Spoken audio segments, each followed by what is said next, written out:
yung kayo sa inyo ang guwapo, optical na MC, no? Magkalor. Kasi ang partner ng MC ako si Ma'am Jeneline Apinon, no? O sa inyo ang optical, guwapo gihapon ng Presidente. Ernie A. Soliva, no? O sa tarang mga officers, no, gikan sa President, Vice President, nga hindi sa mga Board of Directors, Committee Chairman, Black Area Directors, o sa different Committee Chairman, no? Ako nakita sa Paradise, kanina ang Paradise Homeowners Association. I am very happy, I'm very grateful, and I am also proud ninyo akong iimbitahan. Nakita na ko sa inyo ang grupo. Kini grupo nila sa Tuduan, Barangay Pulpul. It's very united. Kita ninyo ang ability, panagiusap, para for the purpose, no? For the welfare of the community. So, nagkakisalamat pagpakin yung pagbilingon kay naka-appreciate, no? In behalf sa Town Station Commander, Police Major Peter Lascuña Tahor, mauna siya ang nagdubala sa unong kabarangay sa Kutok. Issue number 4, no? So, ay ang Police Chief Master Sergeant Kathleen Magadan Silaras, the Chief Community Affairs and Development Personnel sa Police Station number 4. So, unong kini kabarangay, kung apil na ang barangay Pulpul, no? Maski nalayo siya, pero amo ipasalig. Siguro, kita na siguro ninyo nga kanunay aktibo ang ato ang pulisan, partnership sa ato ang local government unit sa barangay Pulpul, no? Uban ni kanunay, siguro doon ay nakadungog ninyo, nagkandak kami bagula o peace and order drive last week. So, una, importante magyot, no, nga doon na tayo pagpakamana ang mga kining mga residente. Sa ang importante siya na ang atong LGU na apoy implementation sa Balaod. Why? Ngano ka?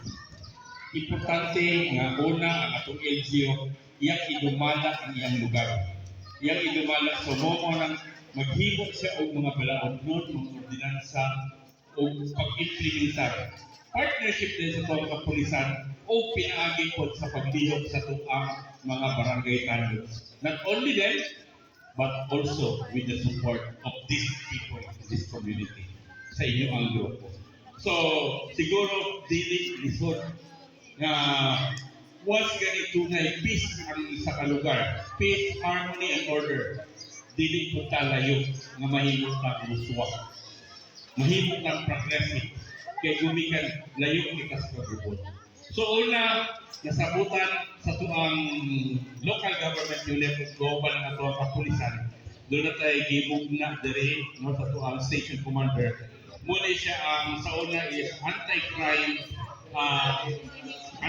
anti-crime group no, sa police station number 4.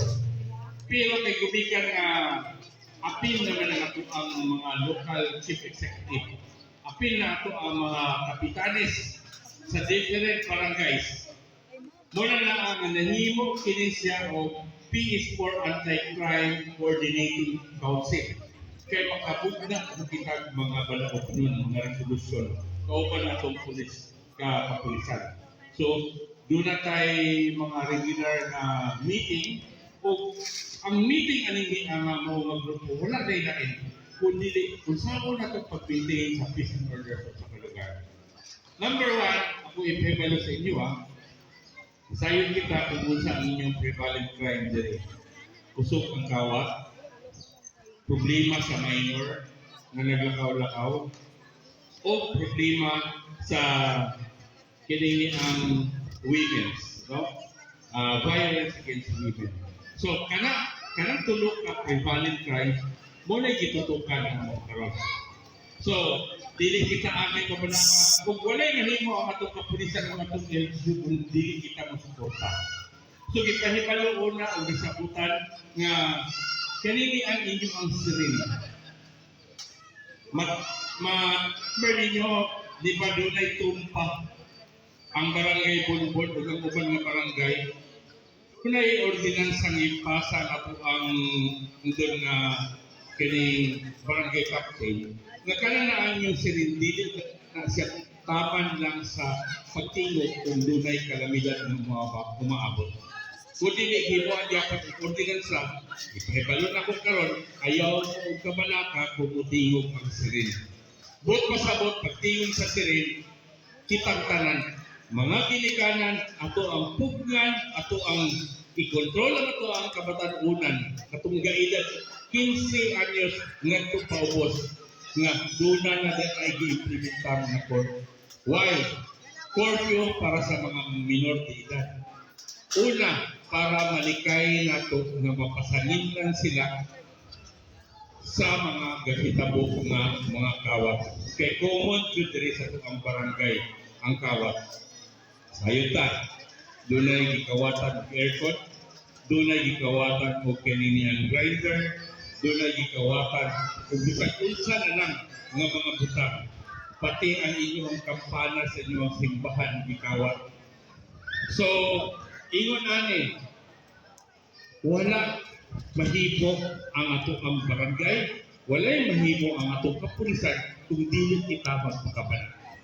Kini ni ang grupo ay hope ng kining ni Asia mahimo makanaminan sa ubang mga lugar. Sa ubang nga mga suot diri sa barangay Budbud, not only sa barangay Budbud, pati na sa ubang lugar sa tuang dakbayan. Nga sama untain ani ka United kay ano kita porsigido ako na sayo kamo porsigido nga mutabang ug musuporta sa mga implementation sa tuang kapulisan o sa tuang barangay kay kana sayo mo kita nga kana siya makahatag og kayo sa tuang komunidad. Mahimo kita ma-secure. So, I hope nga ato kini padayonon muna na ang I'm very much happy and I appreciate the initiative of the officers ng ang Homeowners Association. Gali inaabot na invite ito na sa walang ko naka-appeal tayo na wala ikaw kaibigan sa tulong ko nga nabisi. Ato yung college na si Kagawad Titilko. Kagawad.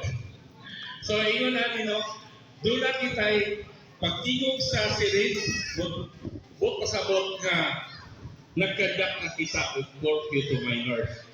Ikaduha, dili na kay curfew, kinahanglan ato magyapon ng taon nga dunag hapoy ordinansa nga atong giadapt sa kaning syudad. Kini ni ang pag-implementar sa paghilom o pagkontrol sa tanang mga kasama gikan sa video game, sound system o kining mga grupo sa katawhan na mag-create sa kabanta.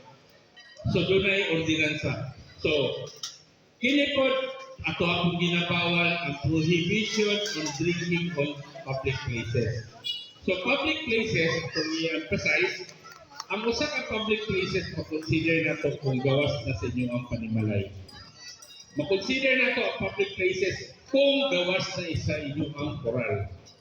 Atong mga tindahan, panahon sa gabi, atong hangyoon, nga bawal na maski kini mga tindahan. Kung ang atong tindahan is retail store, niyo na to nga bawal ta magpainom sa gawas.